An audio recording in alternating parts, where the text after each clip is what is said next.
Hey everybody, it's Safi and Marco Dish Out on Movies, the only movie review show on YouTube to review movies in terms of food. It's just Marco here once again, and I am here to start the 2023 catch-up, which is basically what happens is even though I do daily reviews, miraculously, uh, sometimes there's movies that I just miss, and then by the time that I decide, like, oh, I could watch that now, it's kind of like already past the time of relevance because, like, just in terms of doing movie reviews on YouTube, like, if you don't review a movie the day it comes out, basically, nobody cares about it for some reason, and then YouTube suppresses the videos, and they make it so that nobody can really search for them. They'll just see, like, the bigger channels, like, all the shills and the fakes and the people who you don't, the reviews you don't want to watch, and they hide, like, reviews like mine. And last year, I did a big video where I talked about, like, a bunch of different movies that I binged all at the end of the year, and I decided that this year I'm just going to get it over with and watch them and review them in November, and then that'll be that. And, I was supposed to start this yesterday with The Master Gardener, but you know what happened? I just said, I don't fucking care. Like, seriously, like, I was like, I am not going to force myself to watch that. I was going to, but I was just like, screw it, I do not care. But I did want to watch this movie, which is The Sound of Freedom. This movie was very controversial when it came out because of the people who made it, and because it is sort of like, you can understand why it's controversial. Like, you can't, and the people who made it, they kind of hide behind, like, oh, well, the movie's about a very important subject matter, so, if you criticize it or if you have anything negative to say about it, then, you're one of them. And, they kind of hide behind that, and as I said when I reviewed The Marvels, if you have to hide behind this huge wall of defenses for a movie or a show, then that means that the movie or show isn't very good. Because a movie or a show that's good isn't attacked all the time, and it really isn't very controversial. Like, just think about Shawshank Redemption. Nobody ever attacked Shawshank Redemption, ever. Like, you might have one stick in the mud once in a while on IMDb, and they're like, I don't like this movie, it's boring. I just couldn't get into it. I prefer to watch, I don't know, like, I prefer to watch CW shows or something like that. Like, those types of people who are just, like, contrarians. But Shawshank Redemption never had to have, like, this giant wall of defense that, like, oh, if you criticize this movie, you're one of them. Or, like, if you like this movie, you're one of us. Because I noticed with this movie that there's not a lot of people who just talk about the quality of the movie. It kind of always turns into, like, a real life thing of, like, if you like this movie, you're this, or if you don't like this movie, you're that. And, that's not really a good sign for a movie, honestly. And honestly, like, in terms of what I thought about it, it was okay. It was a little bit less than okay, but on a scale of 1 to 10, because it starts off, and, it immediately, right off the bat, it really, like, just made me not want to watch it, because in the opening sequence of the film, they're showing real life child kidnapping footage and they're putting this overly dramatic music over it, and they're putting all the titles over it, and it's just really strange that they did that, because like all the people who are on those videos, like the children, they didn't consent to have themselves be put in this movie. You know, I know that it's public surveillance footage, but like, you know, for a movie that's all about protecting children, well, you don't really care about protecting this video footage of them being kidnapped. It's like, I don't care that like you're trying to raise awareness. Like, that's just fucking stupid. And I really didn't like that. And, you know, the movie's supposed to be based on a true story, but apparently a lot of it is fictionalized. And when I watched it, it was kind of hard to tell what was fictional and what wasn't. And so it kind of put me into this weird position as an audience member where I was like, you know, oh, that was really cliche, or oh, that was really like, you know, like, oh, that's exactly what I expected to happen. You know, like, this whole movie was very, very cliche and by the books. It really played it safe. It really didn't tell an interesting story, in my opinion. Like, this movie was not great. There were some things that were good about it, such as the acting of the main character, I guess. But, like, I swear, with this main character, Tim, about every couple of seconds, they have, like, a shot of his face, of, like, him making a disturbed face. And it just made me think, like, is this movie made by him? Because it really feels like when they talk about those, like, narcissistic people who, you know, they make a movie that's, like, all about them, that's, like, really not, like, a movie, you know, like a Tommy Wiseau, you know, and that's what it reminded me of, was like every couple of seconds you have the shot of his face, and he's just making the same faces the whole movie. There's some parts where he tries to kind of come across like a badass, and those are kind of strange because it feels very, very fake and phony. It feels almost comedic, because a lot of the pedophiles in this movie, you can tell that they're not pedophiles in real life. They're just actors who have been dressed up to look like pedophiles. They look like cartoons. They look like they should be henchmen on a Batman movie. Like, especially the first guy. His name is like Mr. Oshitsky, and he just looks like a cartoon. I mean, he's got like the pedophile stash. He's got like this like weird like mullet kind of hairdo, and he's got these big round glasses. And, you know, I know that there's a lot of gross looking, you know, pedophiles out there, but I guarantee that a lot of them look like normal people. You know, like Ted Bundy did not look like a creepy, ugly monster person. You know, he looked like a normal guy. But the last victim that he took was a 12-year-old girl. So, like, you know, there wasn't really very many, like, realistic-looking pedophiles in this movie. It was a lot more of, like, over-dramatization, sensationalism. In fact, you know, we've been watching the American Horror Story Roanoke season. It's very reminiscent of that, like when they do the dramatizations. And so to me, like, maybe this movie should have just been a documentary, and then they still used like the same actors, and these could be like the dramatizations of the events.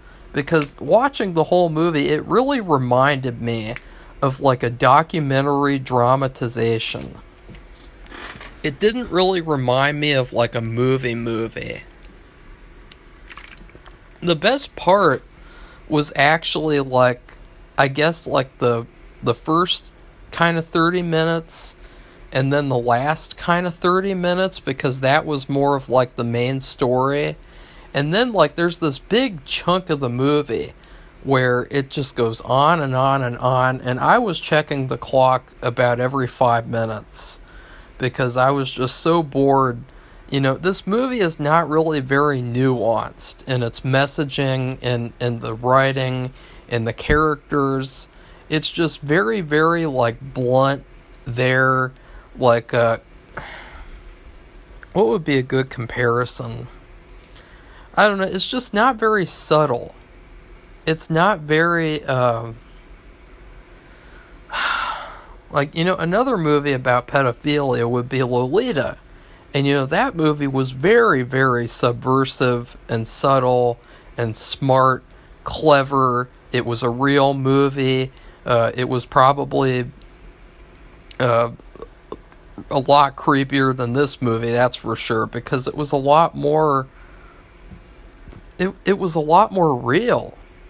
And, that movie really showed, like, what real pedophilia is like. In this movie, though, it's very, very much like a cartoon. And it makes it out to be like where sex trafficking is just all like this certain type of thing where, a kid just gets kidnapped off the street and it's just all the same and it's just all looks like this, and it really doesn't. And so it feels like it's kind of like a dishonest look at what sex trafficking is like. And so it just makes you question, like, what was the movie made for? Well, it was basically just like 2 hours of saying sex trafficking is bad. And it's like, yeah, everybody knows that and agrees with it except for the people who do it. So, like, there really wasn't very much of a point to this movie, because if the point was to tell the true story, well, they kind of failed at that, because they didn't really, they tell a fictionalized story, so, that was kind of a failure. And so you're kind of left thinking, what was this movie made for? I don't know. I really don't know. Could have made a documentary.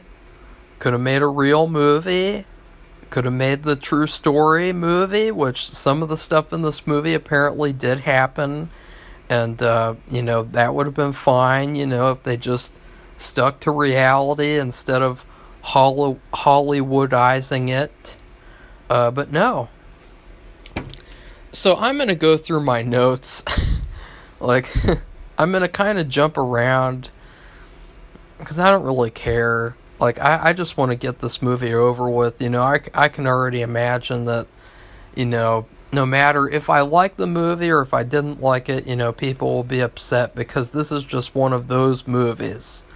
And, by the way, it's kind of stupid to pretend like it's like there's a reason why this movie is so controversial, is like because, like, I don't know, it's such an icky topic or something that people don't want to talk about, because I have seen other movies about sex trafficking and about pedophilia, and they're a lot less controversial than this.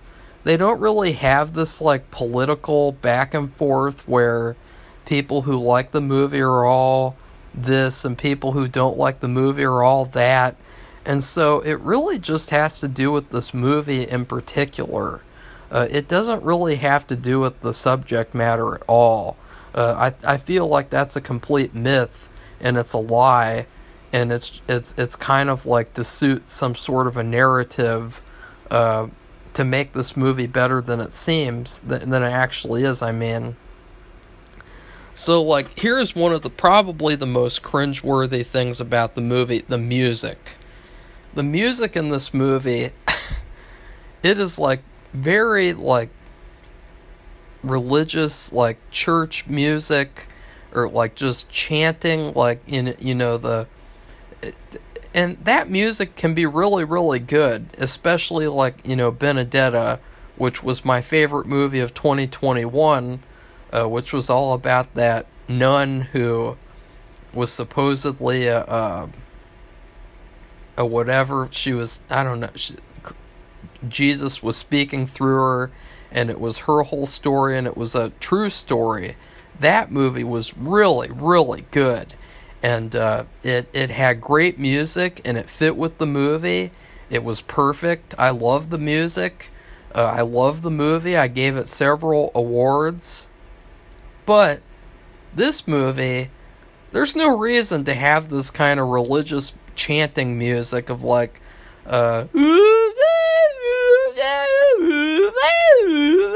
that's what it sounds like, by the way. Like, there's no reason at all. Other than, like, this movie has some sort of a bizarre, like, Christian message to it that really doesn't go with the movie at all. I mean, the movie's supposed to be about child sex trafficking and about, you know, this true story and, you know, bringing attention to it. But by having this kind of religious messaging in it, it really undermines the movie because it's really almost kind of irrelevant to the movie. Like, if you want to make a religious movie, then make a religious movie. If you want to make a movie about child sex trafficking, make a movie about child sex trafficking.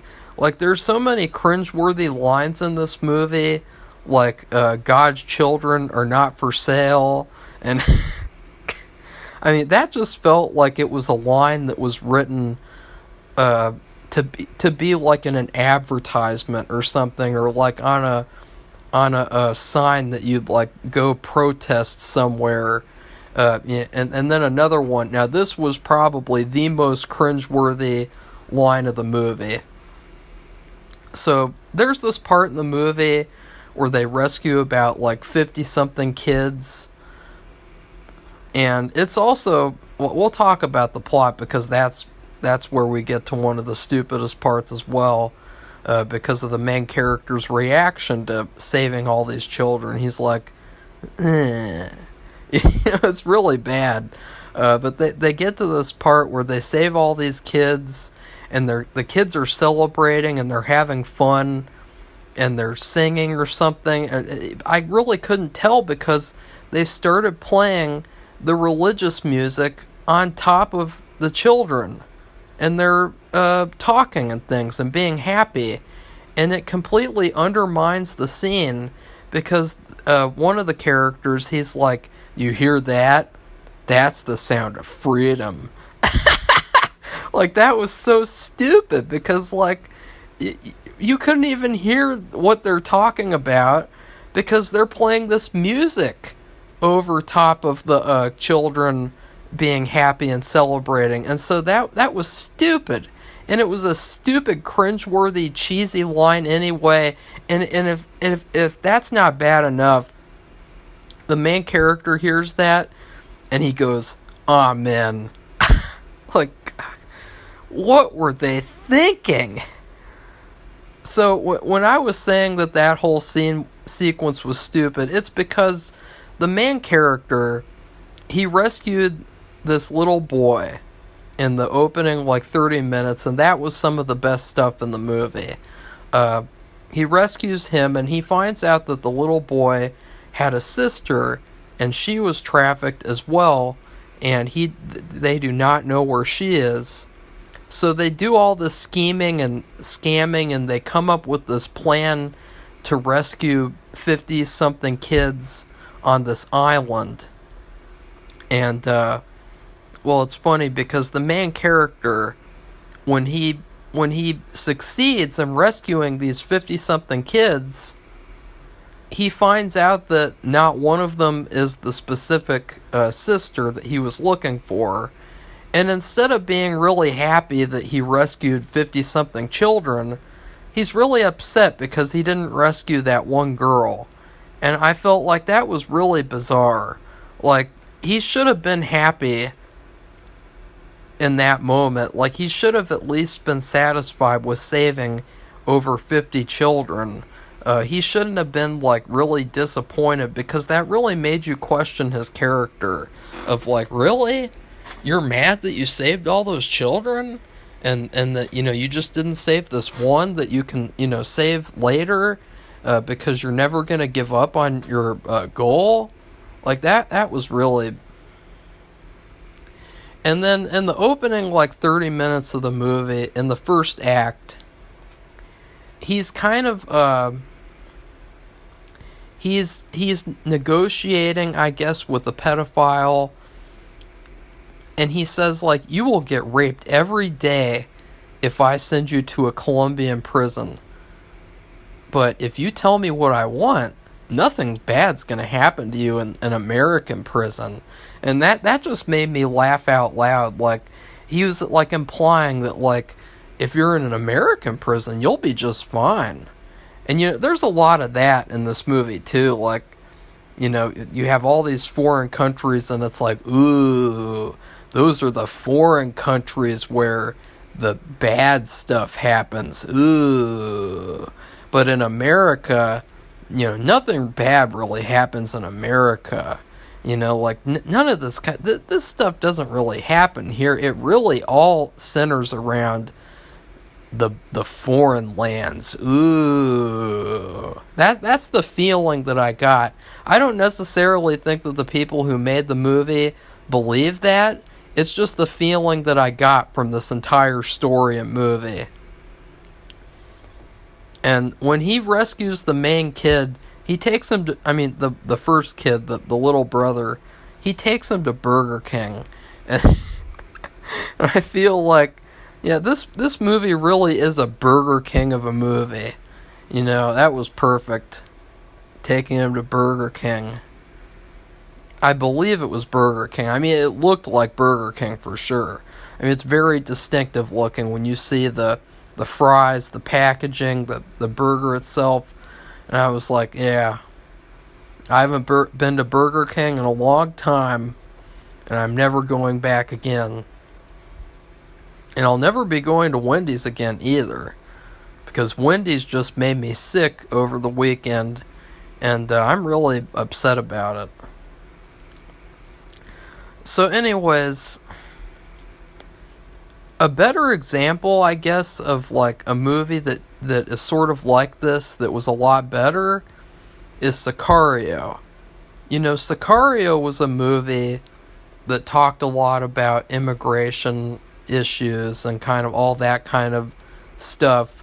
That movie was a lot better than this. And I don't know how much of that movie was based on true events or anything, but that movie is an example of like what this movie could have been if it had a better script and if it was made better. And then another thing is, in the movie, they have a injectable GPS.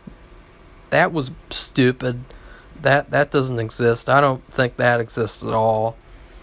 So that was another kind of queer thing, Here, take this syringe so you can inject a GPS tracker.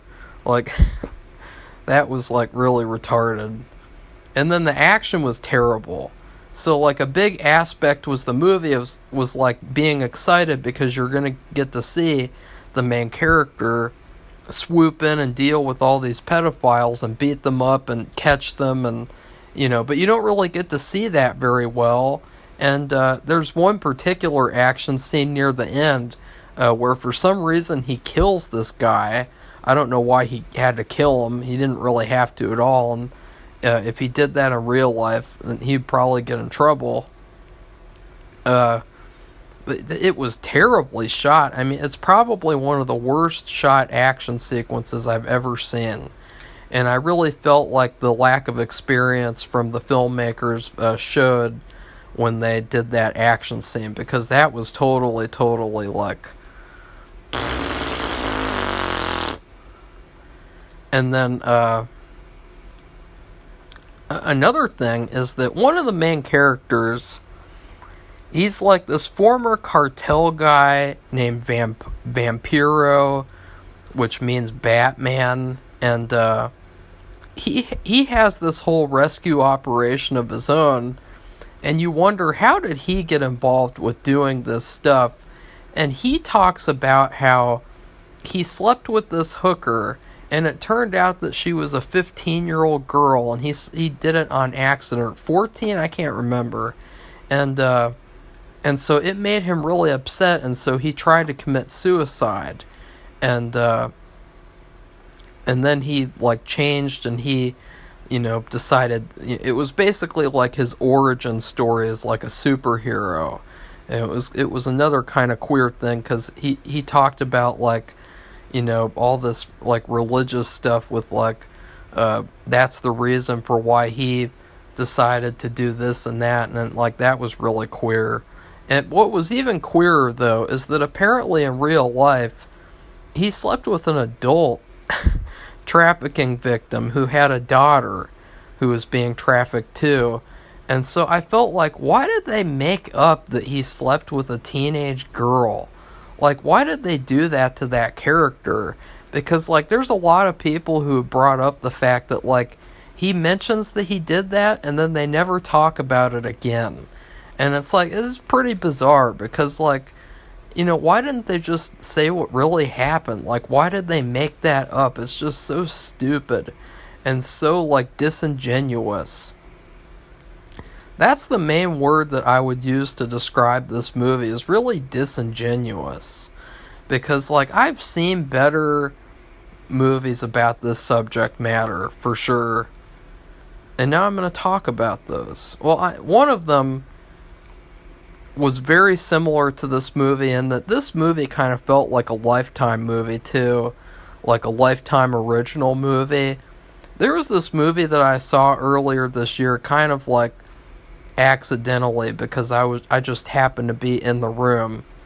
It was like a Lifetime movie with Sydney Sweeney, the weird looking girl. And that movie though had a much more realistic depiction of what trafficking looked like. And so I feel like, and it was a lot shorter too. So that movie was slightly better than this. Number 2, this movie is actually the best movie in my opinion. I really feel like, instead of, pretending that this movie is the end-all be-all to movies about the subject matter, I would highly recommend the movie called Fallen Angel. Now that was a movie that was a lot more realistic and it was a lot more scary. And it was actually really, really, like, intense and suspenseful. The acting was phenomenal. It was everything that this movie wasn't. And it was all about, like, this little girl, and she is being groomed and trafficked by the Little League coach. And the Little League coach is kind of like the main character. And he's kind of like, I don't know, he's a really disturbed individual, but he's so realistic, and he does such a good job at playing that character. And she actually is one of the best, like, child actresses I've ever seen, and just everything that happened in that movie was realistic, and it felt really, really like something that could actually happen. Everything in this movie just felt like a cartoon. So I would highly recommend Fallen Angel if you want to watch a good movie about, well, I don't want to put it like that, but just a better movie about the subject matter that can help you feel more like you've been informed about the issue rather than watching this kind of over-dramatic cartoon movie here. That isn't to say that the movie is terrible, though. Currently I have it as like 1, 2, 3, 4, 5, 6, 7, 8, 9, 10, 11, 12. It is currently like 12 places above the worst spot of the year. So, it's kind of like in the middle a little bit. I've seen 24 movies, and this is in spot number 13. I can't wait to watch the next movie, though, which is No Hard Feelings. I can't wait to see how they manage to fuck up making an R-rated comedy, because, that's too hard nowadays. You don't want to offend anyone, and you don't want to have any nudity unless you have sex police there to watch on set, and, you don't want to have objectification of women. Like, so I can't wait to see how they fuck up making an R-rated comedy movie. But they will, because they suck. Hollywood sucks. The writers all suck. The actors kind of suck. They're full of themselves, and just Hollywood just sucks. So anyway, that was a really Debbie Downer ending too, and so yeah, please like this video and comment. And if you're mad that I didn't like it, I really don't care, because like I have better things to worry about. Like, because honestly, this movie didn't even tell me how I could even do anything about this issue. So like, I just walked away from this movie feeling like I just wasted 2 hours of my time that I could have spent, like, and that's the thing about Fallen Angel too, is that Fallen Angel tells you the whole movie how you could prevent this type of stuff from happening. They never do that in this movie. I guess they show some stupidity, like at the beginning of the movie, where the dad takes his children to this audition and he lets them go in there and then leaves. It's like, I swear, like, if I ever auditioned a child actor for a movie, why the fuck would I not want the parents to be there? I mean, that is just so bizarre that, like, it's just, like, stuff like that. It's like, that is weird. And so, like, stuff like that needs to be talked about, more. And so, like, Fallen Angel did that, though. Fallen Angel did what this movie was supposed to do, and it was a lot shorter, too. Let's see, how long was Fallen Angel? Oh, I didn't even give this movie a food review. Damn it. I just remembered I review movies in terms of food, which I say at the beginning of every fucking video. Let's think about a really overrated soda. Oh, it's only an hour and 40 minutes, so suck on that. Let's see, overrated sodas. Which one is this movie? Because that, for some reason, what's that? People put a bunch of weird brands when they ask that question. Okay, I'm just going to look at images and see, because I can't really think of one off the top of my head. I know Coca-Cola is definitely overrated. Oh, I know the perfect rating for this movie. Oh, yeah. For sure. I had never had a Big Red soda before. Safi and I got some Big Red from City Barbecue. It was just really, really bad. It was really overly sugary, and it had this weird kind of like bubble gum type of flavor, but not really. And it was just really like, ugh. I did not like that soda at all. And I felt like there are much better sodas, like, Dr. Pepper, Zevia, Dr. Zevia, Mr. Pibb, Code Red Mountain Dew, Pepsi, Squirt, Sprite, Fanta, Crush. I wanted to say A&W in burp language, but I couldn't, so that was a failure. Barks Root Beer. All these sodas are much better than the Big Red soda. But there's just some weirdos out there who likes Big Red. Who likes Big Red soda? Seriously. Like, is there anyone out there? There's gotta be some weirdos out there who like Big Red soda. Yeah, this drink is popular in the southern United States, known for its unique taste and red color. Yeah, that's exactly how to describe this movie. Like, who likes this movie? Who likes this movie? There's no, that wasn't one. Yeah, I'm really, and it has a lot of sugar too. I mean, I think it's like one of the most sugariest sodas ever, and it's just, I'm not a fan. So anyways, please subscribe to our channel if you'd like to see more honest reviews like this. And then, yeah, goodbye, everybody. See you soon for Slappy World book tomorrow.